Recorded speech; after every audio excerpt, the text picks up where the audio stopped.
Assalamualaikum warahmatullahi wabarakatuh.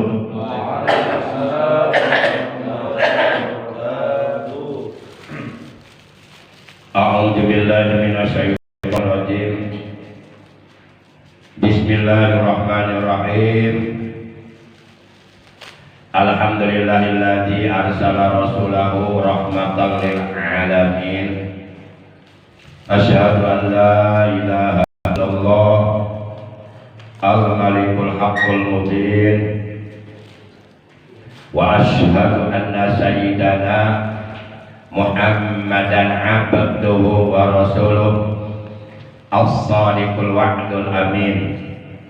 Allahumma shalli wa sallim wa barik wa sallim wa karim ala khairi khalqillahi fil awwalin wal akhirin sayyidina wa habibina wa syafi'ina wa qurrati a'yunina wa maulana Muhammad wa ala alihi wa ashabihi mujahidin al-zahirin amma ba'd. Ma'asyiral muslimin, segenap jamaah pengajian rutin malam Sabtu yang biasa pengajian rutin kita diselenggarakan pada Isya, untuk sementara waktu malam ini ditarik kepada maghrib sampai Isya, dan insya Allah malam Sabtu mendatang seperti biasa lagi. Segala puji bagi Allah yang telah menganugerahkan kepada kita berbagai macam nikmatnya, baik nikmat zahir maupun nikmat batin. Bersyukur kita kepada Allah masih diberi kesempatan hidup di alam dunia yang bersifat sementara untuk mengumpulkan amal kebaikan, untuk mengumpulkan amal soleh, amal ibadah buat bekal hidup kita nanti di alam akhirat. Masih diberi nikmat panjang umur, juga nikmat sehat walafiat, serta nikmat-nikmat yang lainnya, terutama nikmat iman, Islam dan ihsan, juga nikmat ilmu yang bermanfaat yang disertai hidayah. Alhamdulillah pada malam ini dengan pertolongan Allah, juga dengan berbagai macam nikmat yang telah Allah anugerahkan kepada kita dapat kembali bersilaturahim, bermuajahah, duduk berkumpul bersama-sama di majlis ilmu yang mulia ini, semata-mata kita niat di dalam hati kita menjalankan perintah Allah dan Rasulnya, melaksanakan kewajiban yang telah diwajibkan oleh Allah dan Rasulnya. Di samping juga kita niat iktikaf, niat menunggu masuknya waktu sholat Isya dengan berjamaah, juga niat-niat baik yang lainnya yang ada di dalam hati kita masing-masing. Semoga kita semuanya yang hadir di majelis ilmu yang mulia ini, juga keluarga kita dan saudara kita yang masih hidup di alam dunia, semoga dengan barokah istiqomah duduk di majelis ilmu, duduk di pengajian rutin, kita semuanya oleh Allah selalu diberikan sehat walafiat, zahir maupun batin, dengan kesehatan yang barokah, yaitu kesehatan yang selalu digunakan untuk menambah amal kebaikan, amal soleh, amal ibadah, dan mudah-mudahan kita oleh Allah diberikan tambahan ilmu yang bermanfaat, ilmu yang disertai hidayah, ilmu yang barokah, ilmu yang dapat menyelamatkan kita, membahagiakan kita baik di dunia maupun nanti di akhirat. Amin ya Allah ya Rabbal Alamin. Salawat dan salam semoga tetap dilimpahkan selalu atas manusia yang paling dicintai oleh Allah, kekasihnya Allah, yakni Nabi kita tercinta, baginda yang mulia, Nabi besar, Nabi agung, Nabi besar Muhammad Sallallahu Alaihi Wasallam, beserta seluruh keluarga beliau, para sahabat beliau, dan seluruh pengikut beliau yang setia kepada beliau, yang tetap cinta kepada beliau. Semoga kelak di hari kiamat kita dan keluarga kita, juga saudara-saudara kita semuanya oleh beliau benar-benar diakui sebagai umatnya dan mendapatkan syafaatul uzma dari beliau, juga mendapatkan air dari telaga beliau. Di hari kiamat kita oleh Allah dikumpulkan di bawah arasnya Allah bersama rombongan para siddiqin, para syuhada, para sholihin dalam keadaan selamat. Amin ya Allah ya rabbal alamin. Ma'asyiral muslimin rahimakumullah wa hadakumullah wa hafizakumullah. Sebagaimana biasa kita awali pengajian rutin kita pada malam ini dengan pembacaan umul kitab suratul Fatihah dan pembacaan sholawat atas Nabi kita tercinta yang pahalanya kita hadiahkan untuk seluruh ahli kubur dari keluarga kita yang telah mendahului kita, dan sekaligus kita bermunajat kepada Allah semoga dengan barokah, karomah, mukjizat, kemuliaan dan keagungan dari surah Al-Fatihah dan salawat kepada Nabi, apabila ada di antara anggota keluarga kita ataupun saudara kita ataupun tetangga kita yang seiman, seagama, seakidah dengan kita, yang saat ini sedang dalam keadaan sakit, semoga yang sedang sakit dengan barokah Fatihah dan salawat yang akan kita baca oleh Allah segera disembuhkan dari sakitnya dan dijadikan orang yang istiqomah dalam beribadah kepada Allah sampai akhir hayat. Bitil kaniyatil Fatihah. A'udzu billahi minasyaitonir rajim. Bismillahirrahmanirrahim. Alhamdulillahi rabbil alamin. Ar-Rahmanir Rahim. Maliki yaumiddin. Iyyaka na'budu wa iyyaka nasta'in. Ihdinas siratal mustaqim. Siratal ladzina an'amta 'alaihim ghairil maghdubi 'alaihim waladdallin. Rabbi ighfir lana amin. Ya Rabbi bil Mustafa balligh maqasidana waghfir lana ma madha ya wasi'al karami huwal habibul ladzi turja syafa'atuhu li kulli haulin minal ahwali muqtarimi.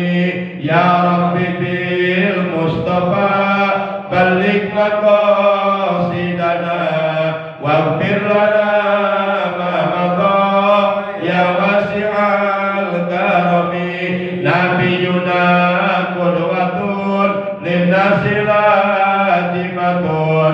Nabiyuna rahmatun lil kauni syamilatun. Ya Rabbi bil Mustafa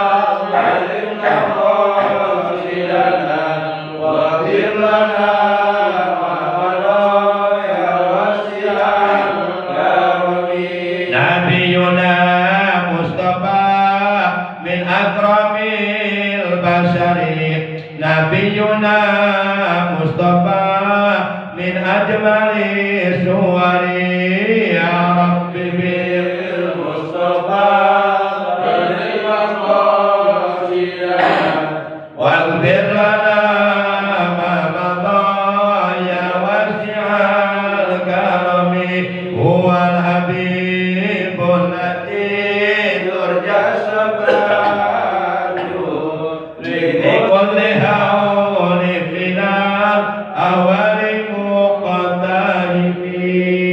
Allahumma sholli wa sallim wa barik alaihi wa ala alihi wa sahbihi. Ma'asyiral muslimin rahimakumullah wa hadakumullah.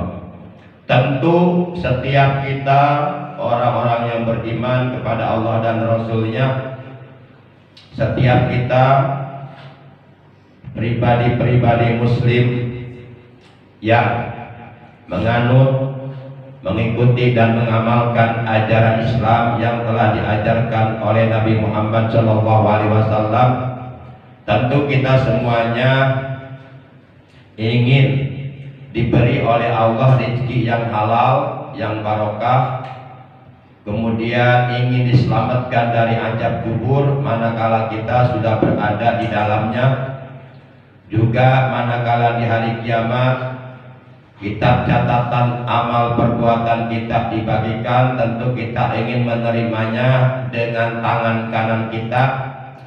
Kemudian tentu ketika kita melintas di atas sirat, jembatan gawat darurat yang ada di hari kiamat. Tentu kita ingin selamat sampai masuk ke dalam surga. Juga di hari kiamat tentu kita ingin dikumpulkan bersama para nabi, para rasul, para siddiqin, para syuhada, para sholihin, bersama orang-orang yang dimuliakan oleh Allah. Dan tentu kita ingin menjadi ahli surga. Apabila kita menginginkan semuanya itu, maka seyogyanya lah, hendaknya lah kita istiqomah untuk membiasakan selalu duduk di majelis ilmu atau di pengajian rutin atau di majelis taklim dengan niat di dalam hati semata-mata menjalankan perintah Allah dan Rasulnya, atau niat menjalankan kewajiban yang telah diwajibkan oleh Allah dan Rasulnya. Hal ini sebagaimana diterangkan dalam sebuah hadis bahwa baginda kita yang mulia tercinta, Nabi Agung, Nabi besar Muhammad sallallahu alaihi wa alihi wa sahbihi wasallam, beliau telah bersabda,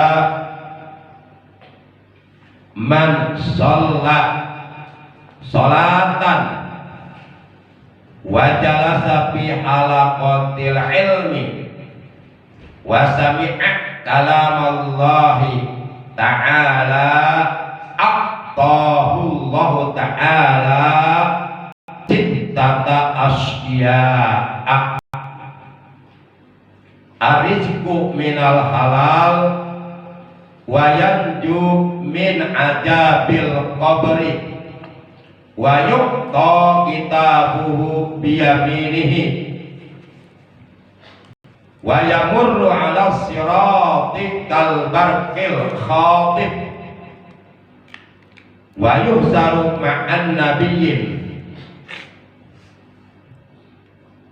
wa banallahu lahu baitan fil jannati min yakutatin amro'a lahu arba'una baban. Rasulullah sallallahu alaihi wasallam beliau bersabda, man, barang siapa sholat yang melaksanakan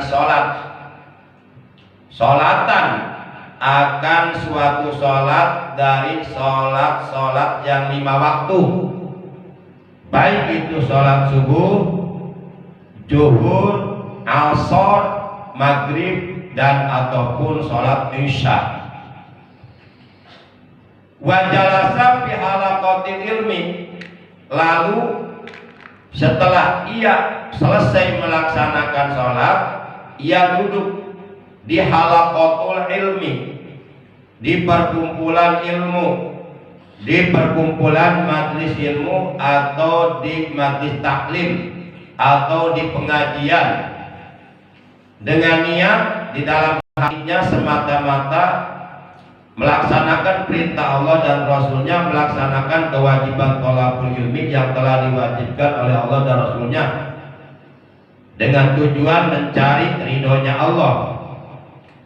Wa sami'a kalamallahi, dan lalu di majelis ilmu dia mendengarkan kalam Allah, firman Allah, ataupun sabda Rasulullah yang disampaikan di pengajian. Aqtahu, maka niscaya akan memberi kepadanya sapa Allah Ta'ala yang maluhur sittata asya'a, akan 6 perkara. Jadi orang tersebut oleh Allah akan diberikan 6 perkara, 6 keuntungan, 6 keistimewaan, 6 keutamaan, 6 fadilah. Yang pertama, rizqu minal halal. Oleh Allah akan diberi rezeki dengan rezeki yang halal. Tentu kita sebagai orang Islam ingin diberi rezeki yang halal, karena rezeki yang halal ini bisa menimbulkan keberkahan di dalam kehidupan kita, di dalam jiwa raga kita. Rizki yang halal ini akan melahirkan berbagai macam kebaikan-kebaikan, amal soleh, amal ibadah yang diridhoi oleh Allah Subhanahu wa Ta'ala. Doa-doa kita akan diijabah apabila rizki yang kita makan rizki yang halal. Sholat kita akan diterima, amal soleh, amal kebaikan, amal ibadah apapun yang kita kerjakan akan dikabul, akan diterima oleh Allah apabila kita memasukkan ke dalam perut kita rizki yang halal. Rasulullah SAW beliau telah bersabda, "Idza dakhalal halal kharajal halal, wa idza dakhalal haram kharajal haram." Kata Rasulullah, apabila yang masuk ke dalam perut rezeki yang halal, benar-benar halal, kharajal halal, kata Rasulullah, maka akan melahirkan perbuatan-perbuatan yang halal, perbuatan-perbuatan yang baik, perbuatan-perbuatan yang disukai oleh Allah, perbuatan-perbuatan yang diridhai oleh Allah. Orang kalau memasukkan rezeki yang halal ke dalam perutnya, niscaya itu rezeki yang halal yang dimasukkan ke dalam perutnya itu akan menjadi kekuatan, akan menjadi energi untuk menggerakkan seluruh anggota badannya melakukan perbuatan-perbuatan yang baik, melakukan amal-amal soleh, melakukan ketaatan ibadah kepada Allah. Kalau yang kita makan, yang kita masukkan ke dalam perut kita rezeki yang halal, maka mata kita akan mudah digunakan untuk membaca Al-Quran, untuk melihat ayat-ayat Quran. Telapak kaki kita akan mudah dilangkahkan ke tempat-tempat yang baik, ke tempat-tempat yang di tempat itu Allah akan menurunkan rahmatnya, menurunkan kasih sayangnya, menurunkan ampunan, menurunkan keberkahan. Apabila rezeki yang kita masukkan ke dalam perut kita, maka kedua tangan kita akan mudah, akan gampang untuk mengerjakan berbagai macam amal kebaikan dan seterusnya dan seterusnya, karena di dalamnya rezekinya rezeki yang halal, sehingga melahirkan ucapan-ucapan yang baik, perbuatan-perbuatan yang baik, perbuatan-perbuatan ucapan-ucapan yang halal yang sesuai dengan ridho Allah. Makanya ketika ada seseorang badannya susah dibawa ibadah, susah dibawa ngaji, susah dibawa untuk melakukan kebaikan, susah dibawa untuk melakukan sholat malam, sholat tahajud, baca Quran dan lain sebagainya, maka boleh jadi dia telah memasukkan barang yang haram ke dalam perutnya. Orang yang banyak memasukkan barang haram ke dalam perutnya, doa-doanya enggak akan mustajabah, doa-doanya tumpul, doa-doanya enggak akan diijabah. Kebanyakan dulu para nabi, para rasul, para aulia Allah doanya mustajabah karena mereka waro, apik, selektif, enggak sembarangan memasukkan barang. Jangankan perkara yang haram, yang halal aja mereka hati-hati. Para jamaah yang dimuliakan oleh Allah Subhanahu wa Ta'ala, makanya kalau kita berdoa kepada Allah, jangan hanya sekedar minta rezeki yang banyak, tapi juga di samping kita minta rezeki yang banyak, juga yang halal, yang barokah, yang baik untuk ibadah kepada Allah. Dengan doa Allahumma rizqna rizqan kasiron halalan thayyiban. Allahumma ya Allah urjukna, berilah kami rezeki Rizkon dengan rizki kasiron yang banyak didahulukan ya.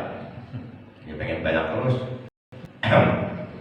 Nggak ada orang minta ya Allah beri rizki sedikit saja. Nggak ada. Halalan yang halal,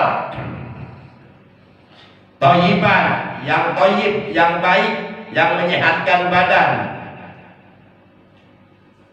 Jadi kata Rasulullah, ijadah halal kharajal halal. Apabila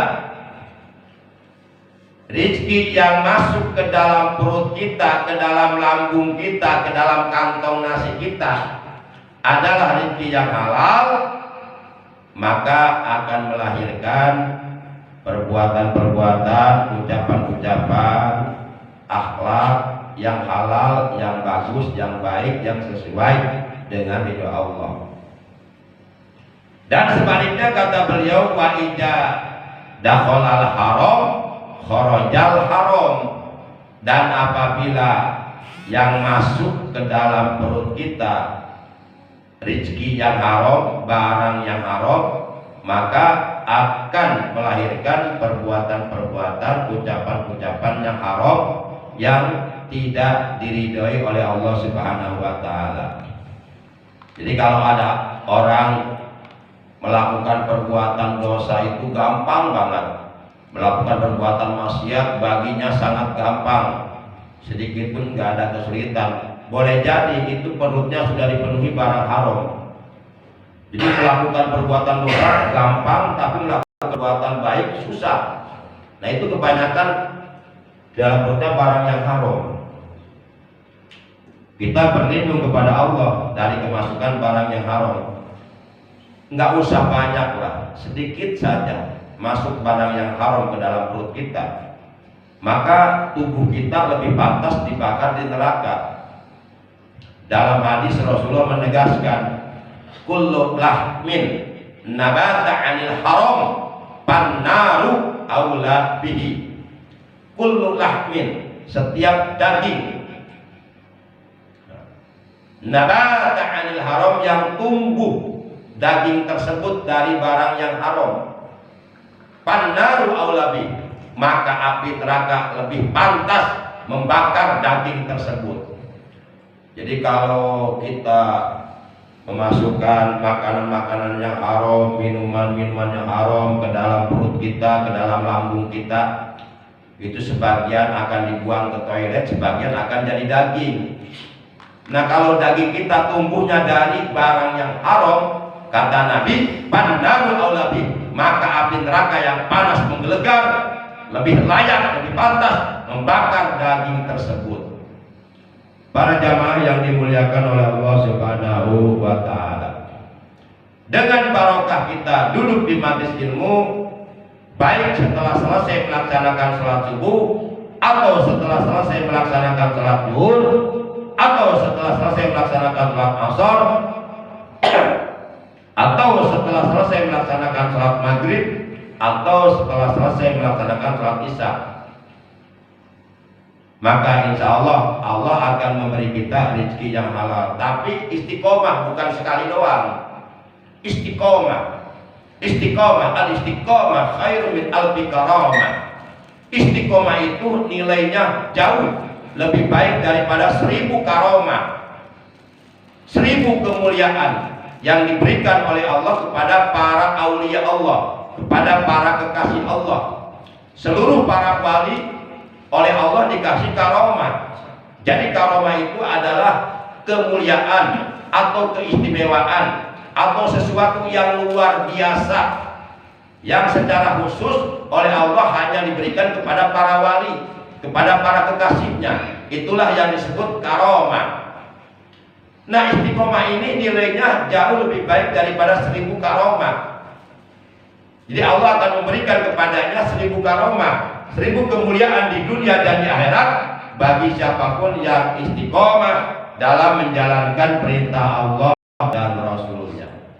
Kalaulah kita belum bisa istiqomah tahajud, kalaulah kita belum bisa istiqomah sholat duha, kalaulah kita belum mampu istiqomah puasa Senin Kemis, kalaulah kita belum mampu istiqomah membaca Quran tiap hari 1 juz, Kalaulah kita belum istiqomah membaca sholawat kepada Nabi, kalaulah kita belum mampu istiqomah mengerjakan amal soleh, amal ibadah yang lainnya, ya minimal paling tidak yuk kita istiqomah duduk di majlis ilmu seminggu sekali. Masa seminggu sekali nggak mampu? Cemen banget, cemen, nggak ada kekuatan, lemah banget, lemah. Orang-orang mengaji tiap malam, tiap hari, tiap waktu. Kita mah cuma seminggu sekali. Masa nggak mampu? Cemen dong. Cemen. Tahu nggak cemen? Anak buah dakocan. Padahal kata Nabi, orang mukmin yang kuat lebih dicintai oleh Allah daripada orang mukmin yang lemah. Yang lemah, cemen, lemah. Yang dimaksud orang mukmin yang kuat di sini adalah mandana nafsahu wa amila lima ba'dal maut. Orang mukmin yang mampu, mempunyai kemampuan mengalahkan hawa nafsunya, menaklukkan hawa nafsunya, mengendalikan hawa nafsunya, dan ia terus beramal, berbuat baik, mengerjakan amal soleh, amal ibadah yang diridhai oleh Allah untuk bekal sesudah mati. Itulah orang mukmin yang kuat. Jadi orang mukmin yang kuat bukan berarti orang mukmin yang kalau duel nggak pernah kalah. Bukan.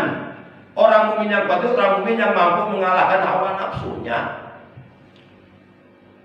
Hawa nafsunya dia ditaklukkan oleh dia, mampu menaklukkan hawa nafsunya, mengendalikan hawa nafsunya. Contoh gini hari, enaknya ngaji apa ngopi sambil ngobrol, sambil nonton TV sama perempuan cantik di sebelah kanan kiri kita. Iya, gini hari enaknya ngopi. Ngopinya di mall atau ngopinya di kafe atau di mana kek. Sebelah kanan kita ada perempuan cantik, kiri ada perempuan cantik, tuh. Di depan ada kopi, ada kacang, ngobrol. Itu maunya hawa nafsu. Mana ada hawa nafsu gini hari pengen ngaji. Nafsu itu enggak akur, enggak ada orang nafsu pengen ngaji, pengen tahajud. Aduh saya nafsu banget nih pengen tahajud, enggak ada. Ada juga orang ketika melihat paha perempuan cantik itu baru nafsu. Nggak ada orang lihat Quran nafsu pengen baca Quran, nggak ada. Memang hawa nafsu itu nggak sesuai dengan perintah Allah. Makanya hawa nafsu yang berada di dalam diri kita oleh syaitan dijadikan senjata yang paling ampuh, senjata yang paling jitu, senjata yang paling efektif, efisien untuk merusak keimanan kita. Para jamaah yang dimuliakan oleh Allah Subhanahu wa taala. Makanya orang mukmin yang mampu mengalahkan hawa nafsunya, yang mampu menaklukkan hawa nafsunya, yang mampu mengendalikan hawa nafsunya diredam, lalu dia melaksanakan perintah-perintah Allah dan Rasulnya. Itulah orang mukmin yang kuat, yang dicintai oleh Allah Subhanahu wa taala. Kebalikan daripada orang mukmin yang kuat adalah orang mukmin yang lemah. Nah, orang mukmin yang lemah ini dibenci oleh Allah. Bukan lemah syahwat. Iya, lemah. Nggak ada kemampuan untuk mengalahkan hawa nafsu. Nggak ada kemampuan untuk menaklukkan hawa nafsu. Justru dia diperbudak oleh hawa nafsunya. Justru dia diperhamba oleh hawa nafsunya. Jadi hawa nafsunya itu benar-benar dijadikan raja di dalam dirinya, dijadikan pemimpin di dalam dirinya. Apapun yang diinginkan oleh hawa nafsunya selalu ditaati, selalu dilaksanakan, selalu ditaati, selalu dilaksanakan. Nah, berarti orang ini lemah karena dirinya dikendalikan oleh hawa nafsu, disetir oleh hawa nafsu. Padahal hawa nafsu yang berada di dalam diri kita ini jangan sekali-kali dijadikan raja. Jangan sekali-kali jadikan pemimpin bagi diri kita. Jadikanlah hawa nafsu sebagai tawanan di dalam diri kita, dan jadikanlah akal sehat sebagai pemimpin bagi diri kita. Barang siapa yang menjadikan akal sehatnya sebagai pemimpin bagi dirinya dan hawa nafsu menjadi tawanannya, ia akan selamat. Dan barang siapa yang menjadikan hawa nafsunya sebagai raja, sebagai pemimpin bagi dirinya, dan akal sehatnya menjadi tawanan, dia akan celaka. Karena hawa nafsu itu rata-rata, kata Allah, la ammaratum bisu. Hawa nafsu itu pasti selalu menyuruh, memerintah, mengajak, mendorong, memotivasi untuk berbuat buruk, berbuat dosa. Bapak kalau lihat Quran nafsu nggak Pak? Tapi kalau lihat bokong perempuan nafsu nggak? Nafsu. Begitu hawa nafsu. Begitu hawa nafsu. Kalau lihat Quran mah langsung ngantuk, langsung merem. Tapi lihat bokong perempuan melotot. Itulah nafsu. Nauzubillah min. Maka berbahagialah orang-orang yang mampu mengalahkan hawa nafsunya. Tempat kembalinya surga. Bukan kata saya, kata Allah dalam Al-Quran surat 73, yaitu surat An-Naji'at 30 ayat 40-41. Kata Allah, wa amma man khafa maqama rabbih wa nahan nafsa 'anil hawa fa innal jannata hiyal ma'wa. Itu kata Allah. Artinya, dan adapun orang yang takut akan kebesaran Tuhannya, takut kepada Allah, bertakwa kepada Allah, melaksanakan perintah-perintah Allah dan menjauhi larangan-larangan Allah, takut melakukan perbuatan maksiat, takut mendapatkan azab Allah. Karena apapun yang kita lakukan, Allah selalu tahu, selalu tahu. Dan adapun orang yang takut akan kebesaran Tuhannya, wa nahan nafsa 'anil hawa, dan ia mampu menahan dirinya dari kemauan hawa nafsunya, fa innal jannata hiya ma'wa, maka surgalah tempat tinggalnya. Di surga itu diperuntukkan untuk orang-orang mukmin yang mampu mengalahkan hawa nafsunya. Siapa mereka? Orang bertakwa. Seluruh orang-orang yang bertakwa adalah orang-orang yang mampu mengalahkan hawa nafsunya. Belum bisa dikatakan orang bertakwa kalau masih memperturutkan hawa nafsunya. Sampai kapanpun kita tidak akan menjadi orang yang bertakwa kalau kita selalu memperturutkan hawa nafsu kita. Para jamaah yang dimuliakan oleh Allah Subhanahu wa Ta'ala. Sebaliknya, orang-orang yang selalu memperturutkan hawa nafsunya sehingga melampaui batas di dalam kehidupannya, melanggar, melabrak batas-batas, garis-garis yang telah ditetapkan oleh Allah dalam Al-Quran. Yang Allah tetapkan halal, dia katakan haram. Yang Allah tetapkan haram, dia katakan halal. Berani melampaui batas, melanggar hukum-hukum Allah, hidupnya selalu memperturutkan hawa nafsunya. Hawa nafsunya dijadikan Tuhan. Perintah Tuhan tidak diabaikan, perintah Tuhan diabaikan, perintah Tuhan tidak dihiraukan, tapi ajakan hawa nafsu selalu diperturutkan.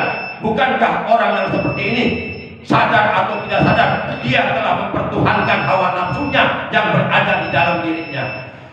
Namun padahal ketika sholat dia mengatakan iyyaka na'budu wa iyyaka nasta'in, hanya kepada Engkau ya Allah kami mengabdi, kami menyembah, kami menghambakan diri, dan hanya kepada Engkau kami mohon pertolongan. Tapi keinginan hawa nafsunya untuk berbuat maksiat selalu diperturutkan. Itu kan berarti bukan iyyaka na'budu lagi, Berarti dia menghambakan dirinya kepada hawa nafsu. Senang setan. Nah, udah masuk waktu Isya sedikit lagi. Kata Allah masih dalam surah yang sama, yaitu surah 73 An-Nazi'at, tapi ayatnya ayat 37, 38, 39. Kata Allah, fa amma man tagha wa asarul hayatad dunya fa innal jahima hiyal ma'wa. Maka adapun orang-orang yang togo itu orang-orang yang melampaui batas, orang-orang yang selalu memperturutkan hawa nafsu, seperti Fir'aun, Namrud, seperti Mustafa Kemal Atatürk, penguasa-penguasa yang itu orang-orang togo, orang-orang yang melampaui batas, hidupnya selalu memperturutkan hawa nafsunya, dan ia lebih mengutamakan kesenangan dunia, kemewahan dunia, dan meninggalkan akhiratnya. Fa innal jahima hiyal ma'wa, kata Allah, maka neraka jahimlah tempat tinggalnya, kata Allah. Jadi mudah-mudahan kita oleh Allah dijadikan orang-orang mukmin yang kuat, zahir batin kita kuat, iman kita kuat, keislaman kita kuat, ihsan kita kuat, ekonomi kita kuat, ibadah kita kuat, mental kita kuat, pikiran kita kuat, jiwa kita kuat, batin kita dijadikan orang yang kuat, yang mempunyai kemampuan untuk menaklukkan hawa nafsu yang berada di dalam diri kita. Insya Allah siapapun yang mampu menaklukkan hawa nafsunya yang berada di dalam dirinya, maka tempat tinggalnya adalah surga. Demikian taklim kita malam ini. Kurang lebihnya mohon maaf. Terima kasih atas kehadirannya, atas perhatiannya. Mari kita tutup taklim kita malam ini dengan ucapan hamdalah. Alhamdulillahirabbil alamin. Subhanakallahumma wa bihamdika asyhadu an la ilaha illa anta wahdaka la syarika laka astaghfiruka wa atubu ilaik. Rabbana zidna ilman nafi'an wal hidayah wal barakah. Allahumma ighfir lana wa li walidayna wa li waladi warhamna warhamhum wa jannata masrahum ma'wahum. Rabbana atina min rahmah wa hayyi lana min amrina rasyada. Allahumma inna na'udzubika min syarri nafsina. Ya Allah, kami berlindung kepada Engkau ya Allah dari keburukan hawa nafsu kami. Rabbana atina fid dunya hasanah wa fil akhirati hasanah wa qina adzabannar. Wa sallallahu ala sayyidina Muhammadin wa ala alihi wa sahbihi baraka wa sallam. Walhamdulillahi rabbil alamin. Terima kasih dan Allah wa iyyakum ajmain. Wassalamualaikum warahmatullahi wabarakatuh. Waalaikumsalam warahmatullahi wabarakatuh.